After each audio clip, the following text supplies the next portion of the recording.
아멘. 오늘 이 말씀을 통해서 부활의 증거라는 제목으로 함께 은혜를 나누겠습니다. 오늘은 예수님께서 모든 죽음의 권세, 사망의 권세를 이기시고 부활하신 날입니다. 예수님께서 부활하심으로 말미암아 우리는 믿음으로 의롭다함을 얻을 수가 있습니다. 예수님의 부활로 우리는 모든 저주에서 해방되었습니다. 이제 그 부활하신 주님과 연합하여서 우리가 살아갈 때 우리들에게는 능력 있는 삶, 또 승리하는 삶이 됩니다. 부활의 주님과 함께 능력과 승리가 나타나는 삶이 되기를 주님의 이름으로 축복합니다. 저는 부활의 증거, 이것이 제 신앙생활에도 굉장히 터닝포인트가 되었던 내용입니다. 여러분도 마찬가지지만 저도 예수님 처음 믿고 이 성경을 읽을 때 이해가 되고 믿어지는 말씀도 있었지만은 도무지 제 경험에 비추어 봐서 또는 제 이성적이고 합리적인 사고에 비춰 봐서 좀 안 믿어지고 좀 이해가 안 되는 말씀들이 상당히 많이 있었고, 또 그럴 때마다 내가 분명히 예수님을 믿기는 믿는데 성경이 믿어지지 않는 거에 대해서 죄책감도 갖기도 하고 내가 올바른 신앙인인가 그런 갈등도 했었던 적이 있습니다. 근데 제가 신학교 시절에 예수의 생애라는 책을 한 권을 읽었는데 그 책을 읽으면서 성경에서 모든 것을 내가 부인할 수 있지만 예수님의 부활의 그 사건만큼은 증거가 차고 넘치기 때문에 예수님의 부활을 내가 부인하고 싶지만 그 증거를 보면은 부인할 수가 없다라는 그 이제 내용이 나와요. 그 책을 쭉 읽으면서 새삼 예수님의 그 부활은 내가 믿음으로 믿는 게 아니라 그 증거가 차고 넘치는구나. 예수님의 부활은 역사적인 사건이고 그 증거가 참 많구나. 그것을 그 책을 통해서 발견을 하면서 제가 성경에 대해서 가졌던 모든 의심들을 다 내려놓게 되었습니다. 왜냐하면 예수님의 부활이 100% 역사적인 사건인 동시에 내가 그것을 믿기로 결정을 하니까 예수님께서 죽으셨다가 3일 만에 부활하셨으면 성경의 그 어떠한 초자연적인 역사도 못 믿을 게 하나도 없더라고요. 그래서 참 그것이 저에게는 굉장히 제 신앙의 터닝포인트가 되었어요. 여러분들도 오늘 이 예수님의 이 부활의 증거를 함께 생각을 하면서 혹시 성경을 읽으면서 안 믿어지고 이해가 안 되는 그런 부분들 때문에 갈등이 있었으면은 오늘 확실히 믿기로 결정을 하시고 이 부활의 주님과 연합을 해서 승리하는 삶이 되기를 주님의 이름으로 축복합니다. 예수님의 부활이 왜 중요하느냐? 예수님이 부활했다라는 사실은 예수님께서는 단지 성인이 아니라 하나님이라는 것입니다. 많은 사람들이 예수님을 성인 중에 한 분으로 보는 경향이 있습니다. 예수님도 예수님 또 석가모니 공자 해서 3대 성인, 예수님을 성인 정도로 보는 분이 있는데 예수님은 성인이 아닙니다. 예수님은 부활하신 분입니다. 그러므로 그분은 하나님이십니다. 세상의 모든 사람들은 다 죽었고 무덤이 있습니다. 그러나 예수님께서는 십자가에 죽으셨지만 3일 만에 부활하셔서 지금도 살아계셔서 이 자리에 또 여러분 안에 여러분과 함께 하십니다. 그 부활의 주님을 믿고 따라가는 것이 우리의 믿음입니다. 그래서 오늘은 이 부활의 증거 한 3가지 정도를 여러분과 함께 살펴보면서 은혜를 나누겠습니다. 첫 번째는 부활의 분명한 증거는 예수님의 빈 무덤이 증거해주고 있습니다. 예수님께서 십자가에 죽으시고 아리마대 요셉이라는 사람이 준비한 무덤에 장사를 치렀습니다. 그런데 그 예수님의 무덤은 지금 빈 무덤입니다. 예수님의 무덤이 빈 무덤이라는 것은 지금 제가 여러분들에게 말하는 것이 아니라 오늘 성경을 읽어보면은 예수님을 죽였던 그 사람들, 예수님을 핍박했던 그 사람들이 예수님의 무덤은 빈 무덤이라는 것을 증언해 주고 있습니다. 예수님의 무덤은 빈 무덤인 것은 세월이 흐르면서 예수님의 시신이 썩어서 흙으로 돌아가서 빈 무덤이 아니라 3일 만에 부활하셨기 때문에 예수님의 무덤은 비어있고 지금까지 비어있는 겁니다. 오늘 마태복음 27장 62절부터 보면은 그 이튿날은 준비일 다음 날이라 대제사장들과 바리새인들이 함께 빌라도에게 모여 이르되 예수님을 죽인 후에 제사장과 장로들이 빌라도 총독 앞에 모였습니다. 그리고 주여, 여러분 주여라고 부를 대상은 하나님밖에 없는 거 아니겠습니까? 빌라도 총독에게 주여라고 부릅니다. 이 장로라는 사람들이, 대제사장이라는 사람들이. 주여, 저 속이던 자는 예수님을 말하는 거죠. 예수님이 살아있을 때에 말하되 내가 사흘 후에 다시 살아나리라 하는 것을 우리가 기억합니다. 이 제사장들과 이 장로들은 예수님을 죽이고 나서 은근히 겁신하는 거예요. 뭐냐면 예수님께서 살아생전에 죽으셨다가 다시 부활하리라 말씀했는데 진짜 살아나면 어쩌지? 이런 두려움이 있었던 것 같아요. 그러니까는 예수님을 죽이고 나서 모였어요. 그리고 나서 이제 64절에 이제 이렇게 말합니다. 그러므로 명령하여 그 무덤을 사흘까지 굳게 지키게 하소서. 그의 제자들이 와서 시체를 도둑질하여 가고 백성들에게 말하되 그가 죽은 자 가운데서 살아났다 하면 그 후에 소금이 전보다 더 클까 하나이다. 예수님께서 다시 살아날 것이라는 그 두려움은 싹 감추고 아마도 제자들이 와서 그 시신을 훔쳐가고 그 제자들이 예수님 부활했다 거짓 선동을 할지도 모릅니다. 그러니 그 무덤을 지켜야 되겠습니다. 사실 말도 안 되는 얘기죠.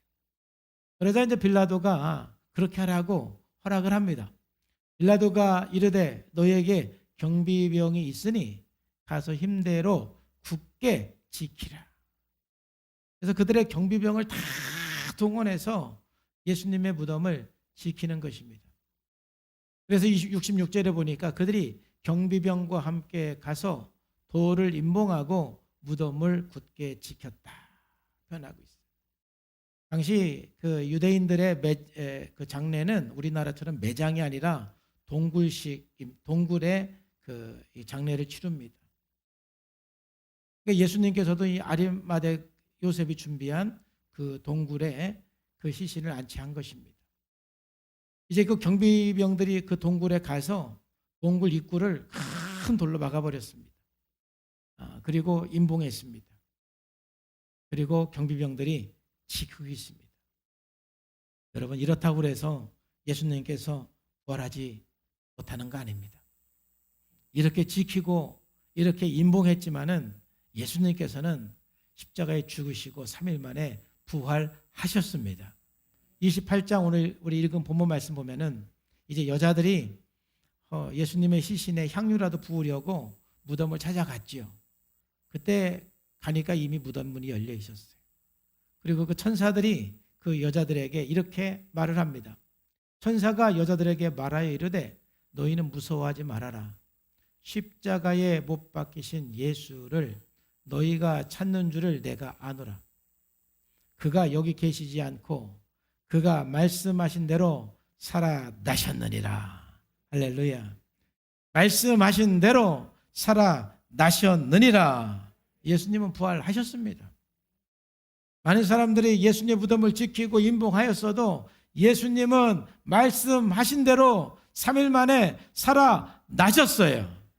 우리는 이것을 믿습니다. 그리고 그 증거는 참 많습니다.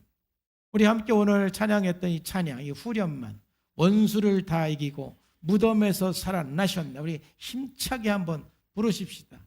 아까 첫 번째 찬양 후렴. 반주 소리 좀 나게 해주시고요.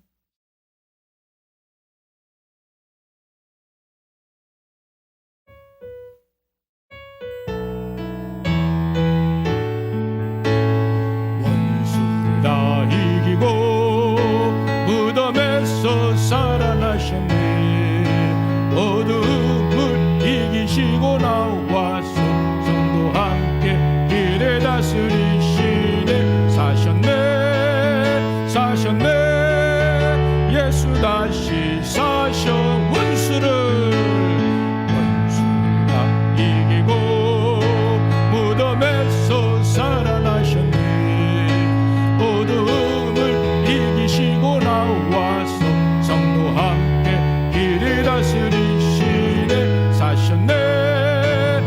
사셨네. 예수 다시 한 번 더 원수를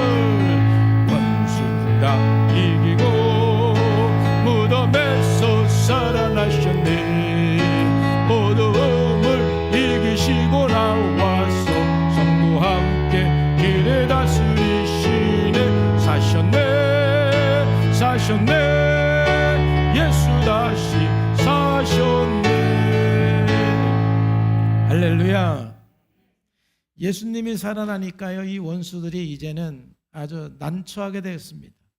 일단 이 경비병들이 예수님 살아나신 것을 보고합니다. 여자들이 이제 천사들의 음성을 듣고 급히 제자들을 향해서 갈 때에 경비병 중 몇이 성에 들어가서 모든 된 일을 대제사장들에게 알렸어요. 지금 이 경비병들은 죽을지도 모르는 거예요. 왜냐하면 예수님의 시신이 없어졌잖아요. 부활하셔서 예수님께서 나가신 건데 그 시신이 없어졌으니까 죽을 수도 있어요. 그렇지만 이 경비병들은 성에 들어가서 이 모든 된 일을 대제사장들 말했어요. 제자들이 훔쳐갔다고 말했겠습니까? 분명히 사실대로 말을 했을 거예요. 우리가 있는데 지진이 일어나고 돌문이 열리고 예수님이 살아셔서 나가셨습니다. 그들은 목격했어요.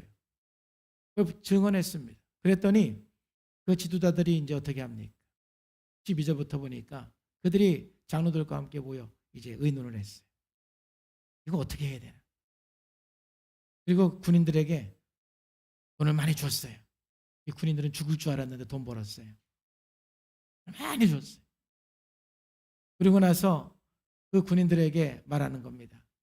이르되 너희는 말하기를 제자들이 밤에 와서 너희들이 잘 때에 도둑질해 갔다라고 그렇게 소문을 내라.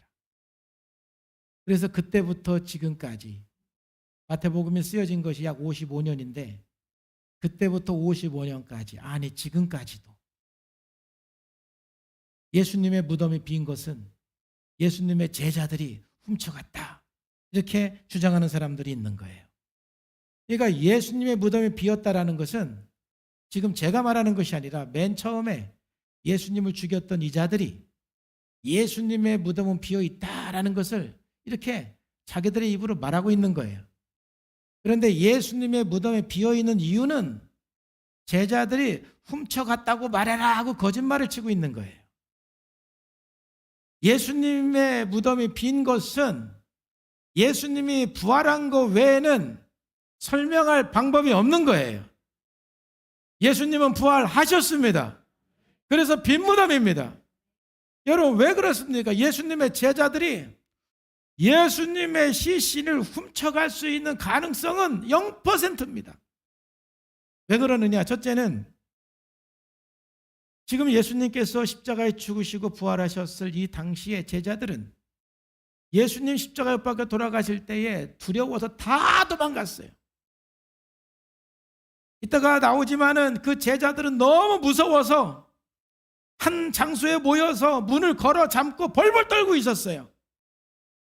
누가 선동을 해서 이 예수님의 시신을 훔쳐오자고 말할 수 있는 사람이 누가 있습니까? 그 누구도 거기서 야 우리 예수님 시신 훔쳐오자, 죽을까 봐 도망간 것들이 막 빨개 벗고 도망간 제자들도 있는데 죽을까 봐 누가 예수님의 시신을 훔치다고 주동할 제자가 하나도 있을 수가 없는 거예요. 불가능한 거예요. 근데 좀 양보해서 좋아요. 베드로가 주동을 했다고 칩시다.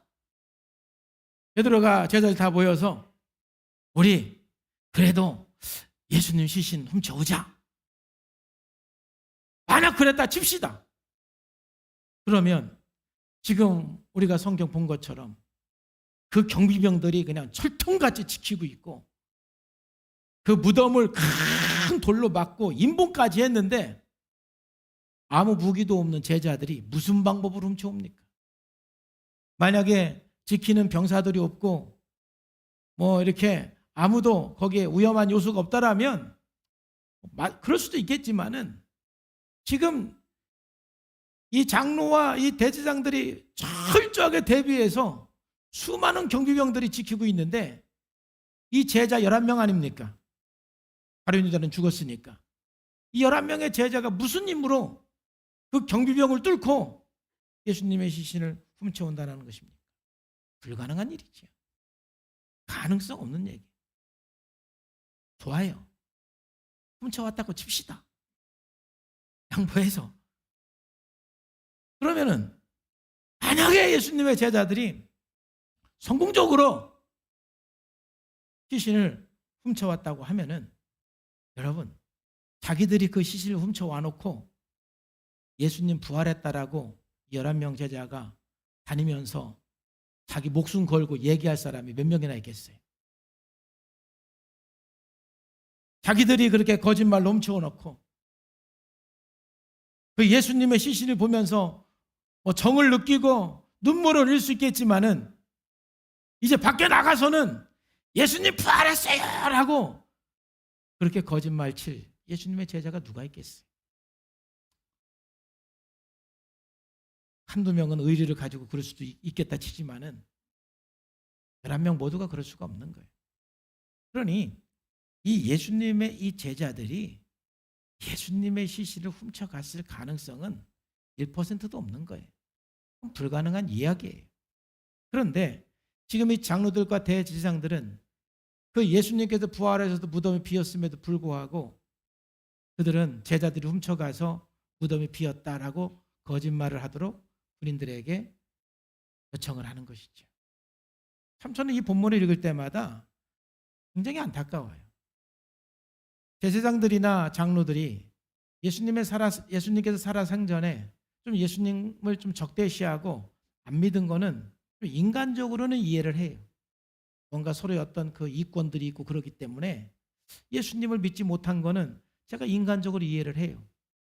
자, 그런데 이제 예수님께서 자기들이 죽였는데 3일 만에 부활했다라는 소식을 들으면 이 장로들이나 제사장들은 성경을 아는 사람들이란 말이에요.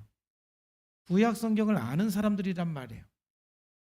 그러면은 적어도 내가 저분을 선동가라고 거짓말쟁이라고 그동안 생각을 했는데 진짜 부활했나?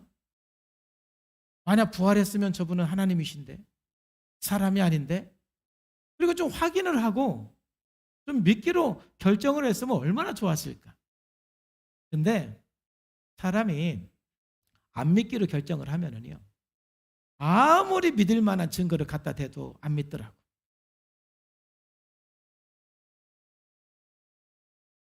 먼저 우리가 믿을 마음을 갖는 것은 참 그것도 하나님의 은혜인 거예요.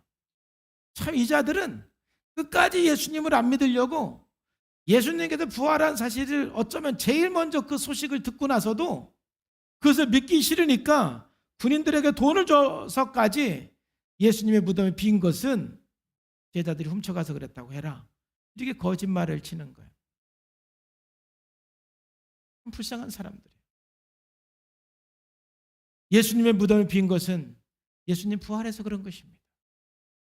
예수님은 부활하셨습니다. 예수님의 무덤이 빈 것을 이 예수님을 죽인 자들이 이렇게 증언하고 있고 사실 여자들, 마리아들도 예수님의 무덤이 비었다라는 것을 제자들에게 알리고 있는 거예요. 오늘 본문에도 나오지만은 요한복음 20장에도 보면은 이 막달라 마리아와 마리아와 이 여자들이 예수님의 무덤이 빈 것을 그 제자들에게 알리는 거예요. 안식 후 첫날 일찍이 아직 어두울 때에 막달라 마리아가 무덤에 와서 볼이 무덤에서 옮겨진 것을 보고 시몬 베드로와 예수께서 사랑하시던 그 다른 제자들에게 달려가서 말하되 사람들이 주님을 무덤에서 가져다가 어디에 두었는지 우리가 알지 못하겠나이다. 그러니까 지금 이 여자들도요, 오는 길에 사실은 부활하신 예수님을 만나기는 했어요. 근데 예수님의 제자들도 그랬고 이 여자들도 그렇고 부활하신 예수님을 처음 만나고 나서 예수님이 부활했다라는 것을 확신하지는 못했어요. 환상을 본 건가? 우리가 잘못 본 건가? 천사를 본 건가? 왜냐하면 정말 이 뭔가 이 사람이 죽었다가 살아난다라는 것을 우리가 경험해 본 일이 아니고 참 쉽게 믿을 수 있는 일이 아니잖아요. 그러니까 예수님의 제자들도 그랬고 여자들도 그랬고 지금 오는 길에 부활하신 예수를 만났는데도 뭐라고 말하냐면은 무덤이 빈 거는 사실이잖아요. 그래서 제자들에게 얘기를 해주는 거예요. 우리가 무덤에 가봤는데 주님을 어떤 사람들이 그 예수님을 무덤에서 가져다가 어디에 두었는지 무덤이 비었어요. 무덤에 예수님이 없어요. 라고 제자들에게 얘기를 해주는 것이죠.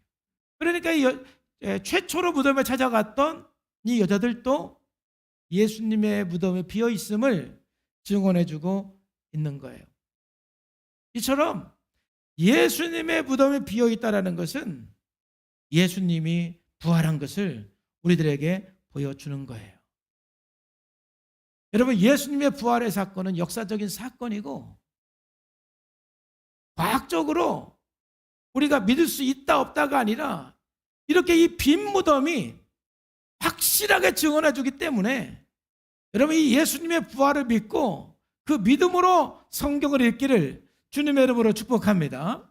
자, 두 번째로 예수님의 부활의 확실성, 이 증거는 뭐냐면은 바로 목격자들입니다. 부활하신 예수님을 목격한 사람들이 참 많습니다. 여러분, 증거 중에서 가장 신빙성 있는 확실한 증거는 목격자입니다.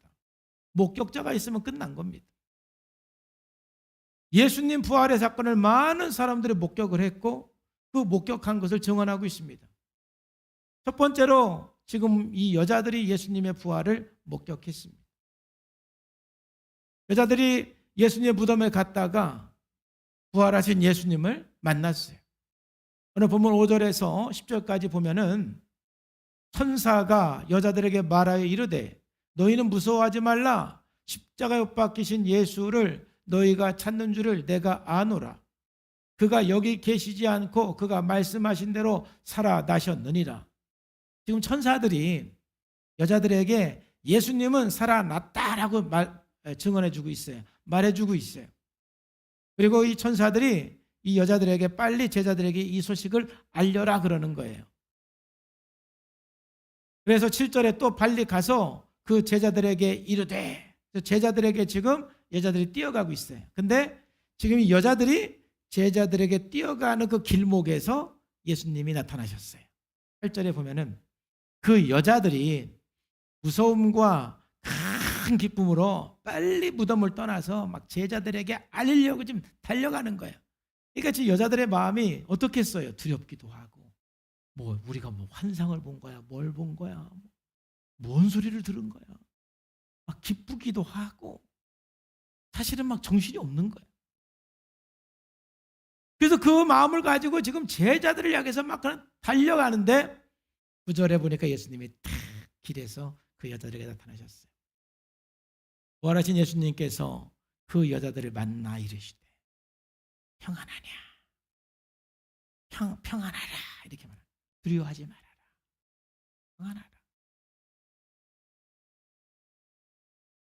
평안하냐. 그러니까 이 여자들이요 막 너무 기뻐가지고 예수님 발을 붙잡고 뭐 어떻게 경배했는지는 모르겠지만 막 경배를 했어요.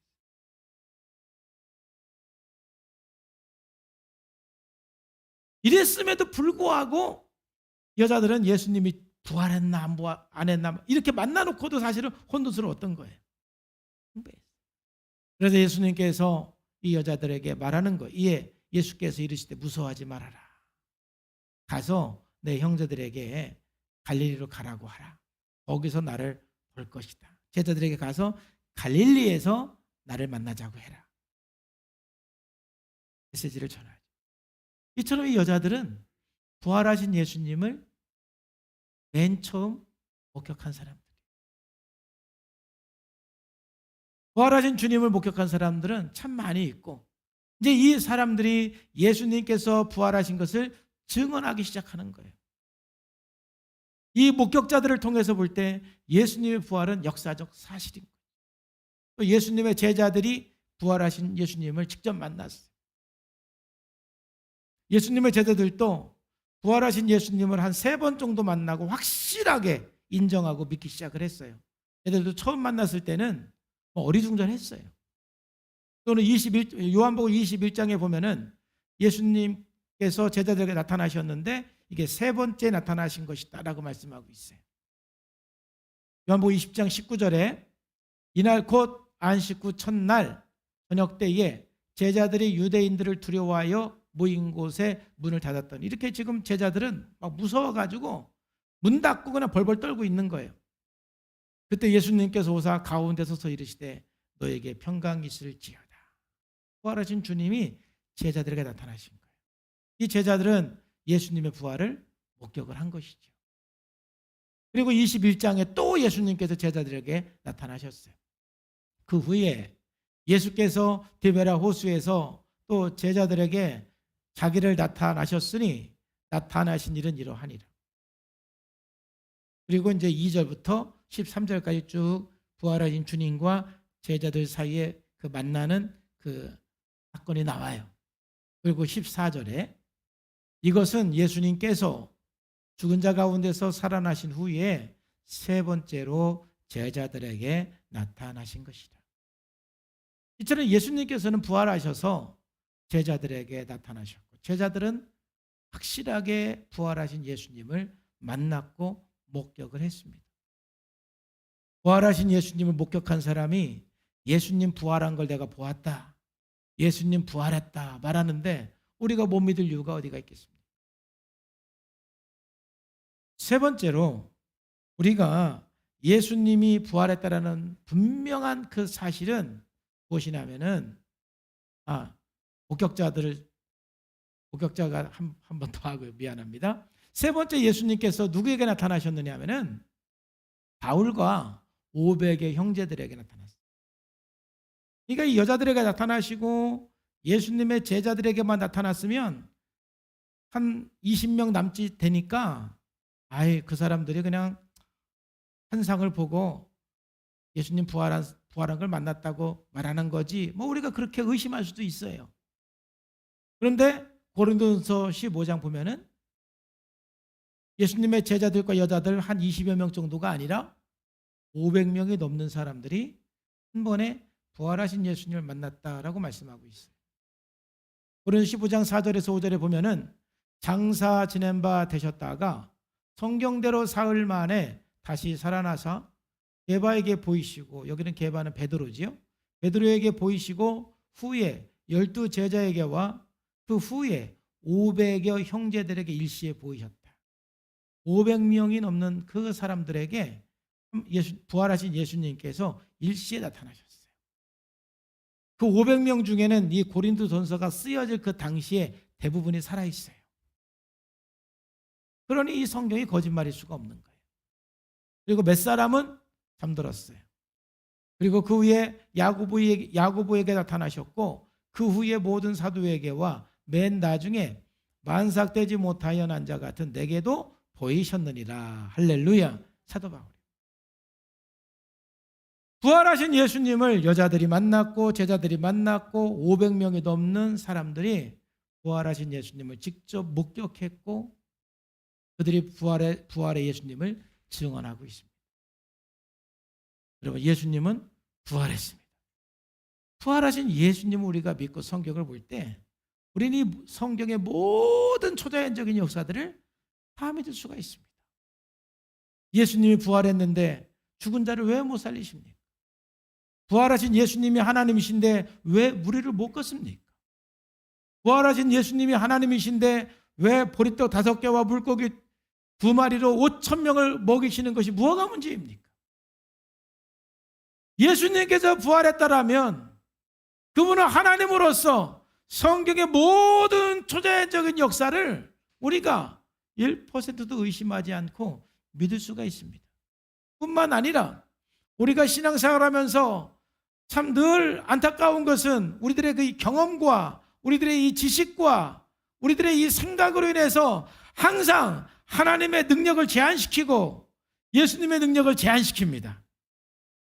그러나 우리가 부활하신 예수님을 믿을 때 하나님의 능력을 제한하지 않고 그분을 믿고 따를 수가 있는 것입니다.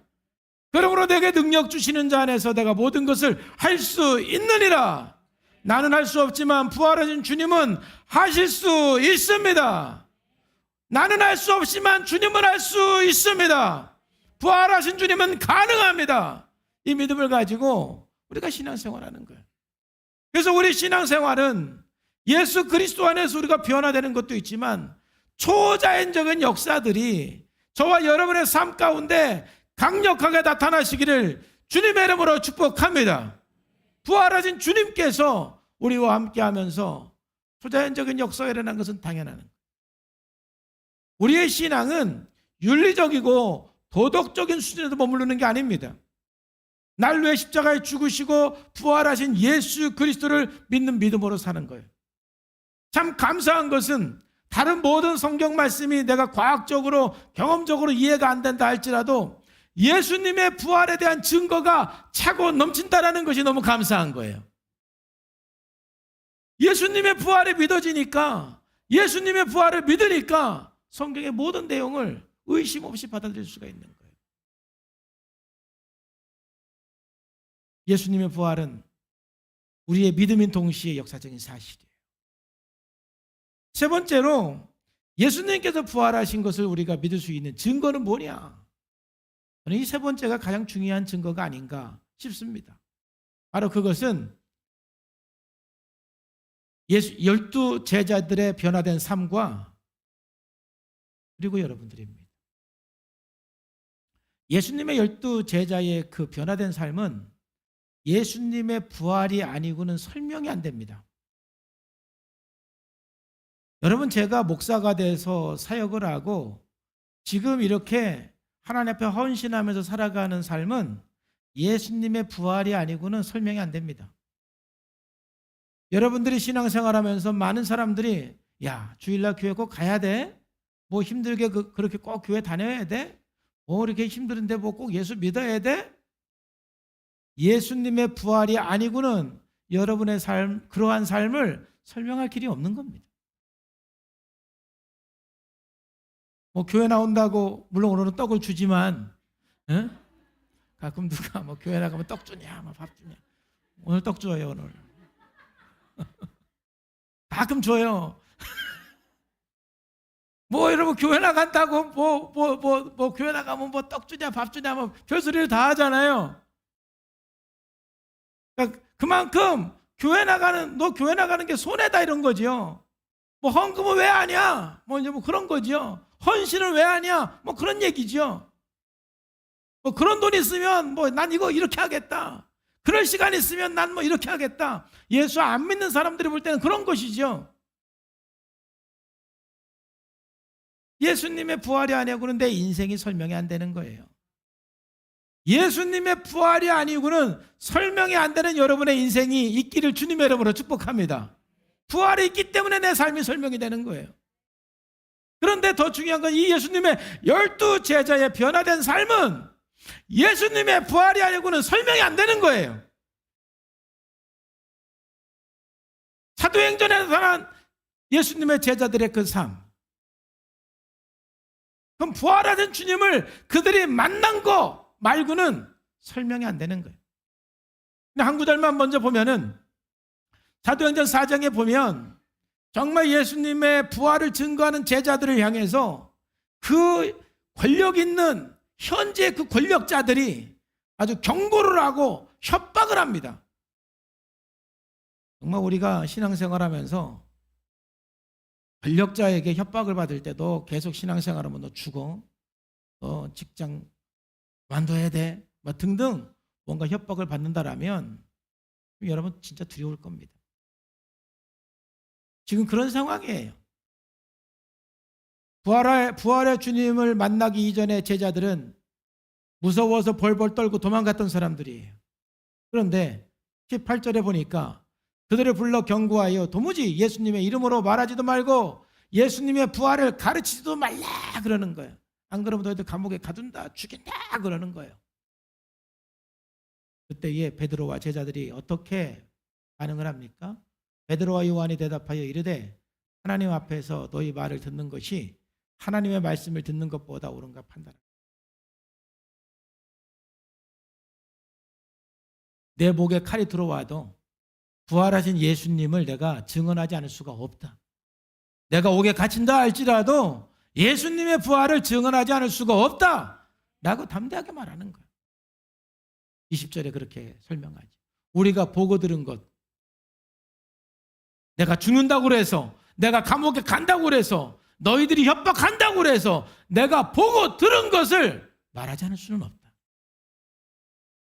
그들이 죽음을 무릅쓰고 그렇게 복음을 증거하고 사역한 것은 예수님의 부활하신 예수님을 만난 것 외에는 설명 불가능한 거예요. 그래서 이들이 실질적으로 이렇게 기도합니다. 29절 말씀에 보니까 주여 이제도 그들의 위험함을 굽어보시옵고 또 종들로 하여금 담대히 하나님의 말씀을 전하게 하여 주시옵소서. 고통 없게 해달라고 기도한 게 아니에요. 그냥 그 위험함 속에서 우리들을 구워보시고 그 위험함 속에서도 담대히 하나님 말씀을 전하게 하여 주시옵소서. 어떻게 설명이 가능합니까? 부활의 주님을 만나지 않고는 설명할 수가 없습니다. 그리고 실질적으로 이 예수님의 12 제자들은 모두 순교했습니다.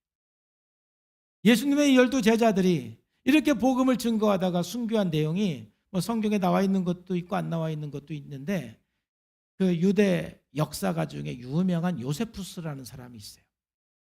이 요세푸스라는 사람이 그의 책에 예수님의 12 제자의 순교 일지를 이렇게 기록을 하고 있어요.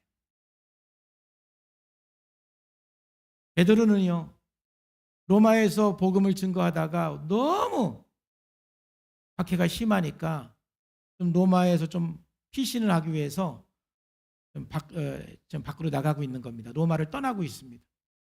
근데 로마 밖으로 나가다가 그 길에서 예수님을 만났어요. 베드로가 예수님에게 묻습니다. 주여 어디로 가시나이까? 영화 있지요? 쿠어바디스 도미네. 주여 어디로 가시나이까? 그러자 예수님께서 나는 로마로 간다. 지금 베드로는 박해가 너무 힘들어서 두려워서 피신하고 있는데 부활하신 예수님께서 내가 그 현장으로 간다. 거기 박해당하고 있는 그 나의 자녀들, 나의 사람들을 위로하고 안아주고 함께하기 위해서 나는 로마로 간다. 예수님께서 그렇게 말씀하시는 거예요. 그러자 베드로가 도망가던 자기 모습이 부끄럽게 느껴져서 예수님과 함께 로마로 다시 들어가죠. 그리고 거기에서 복음을 증거하다가 십자가에 거꾸로 못 박혀서 순교를 당합니다. 안드레는 그리스에 가서 전도하다가 아가야 성에서 십자가의 줄로 매달려서 순교했습니다. 예수님의 제자 야고보는 예루살렘에서 헤롯의 박해를 받고 결국 칼에 목이 베어져서 순교했습니다. 예수님의 제자 요한만 유일하게 자연사했습니다. 예수님께서 십자가상에서 요한에게 예수님의 어머니 마리아를 부탁을 해서 요한은 끝까지 마리아를 모시고 살았습니다. 그리고 AD 70년에 로마에 의해서 예루살렘이 완전히 함락되었는데 그 예루살렘 멸망 후에 이 요한이 에베소에 가서 전도하다가 붙잡혀서 암못섬으로 귀양 보내서 거기서 평생 살다가 죽습니다. 이게 요한의 삶입니다.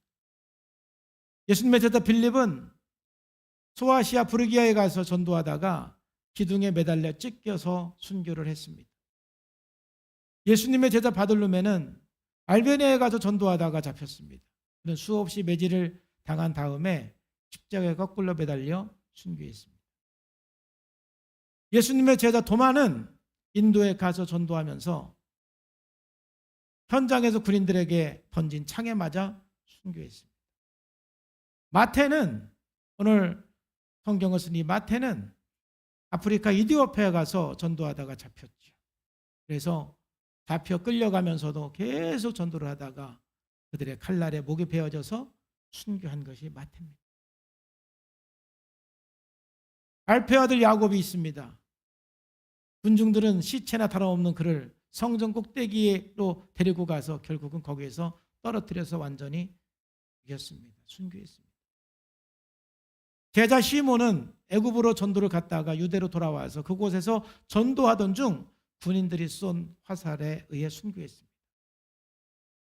야고보의 동생 유다는 하사에서 전도하던 중 활에 맞아서 순교했습니다.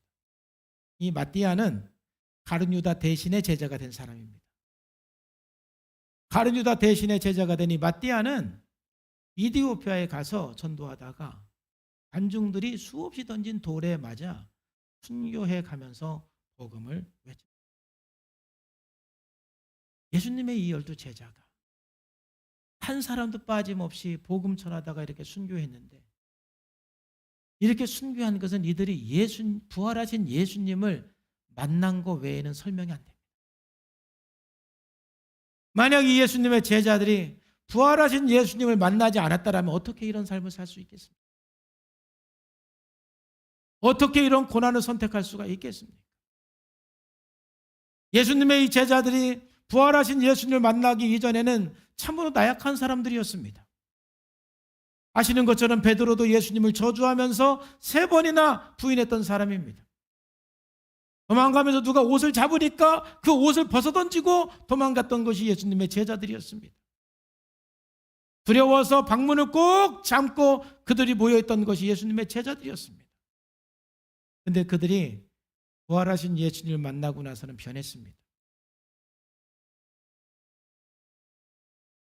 어떠한 고난 앞에서도 흔들리지 않는 신앙으로 복음을 전했을 뿐만이 아니라 실질적으로 12명의 모든 제자들이 순교하면서 복음을 전했습니다.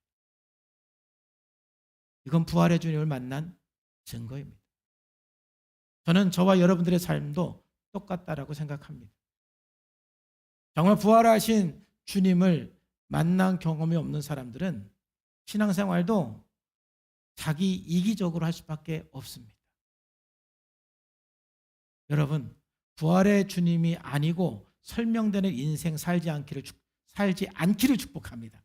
이 사람은 부활의 주님을 만나지 않았다고 해도 다 설명이 되는 삶. 예수 안 믿는 사람이랑 똑같은 거죠. 예수 안 믿는 사람들이 볼 때는 이해가 안 되는 게 있는 겁니다. 근데 그 설명은 내가 부활의 주님을 만났기 때문이야. 부활의 주님이 여기 함께하기 때문이야. 그럴 때 많은 사람들은 우리의 삶을 보고, 아, 예수님 진짜 살아 계시구나.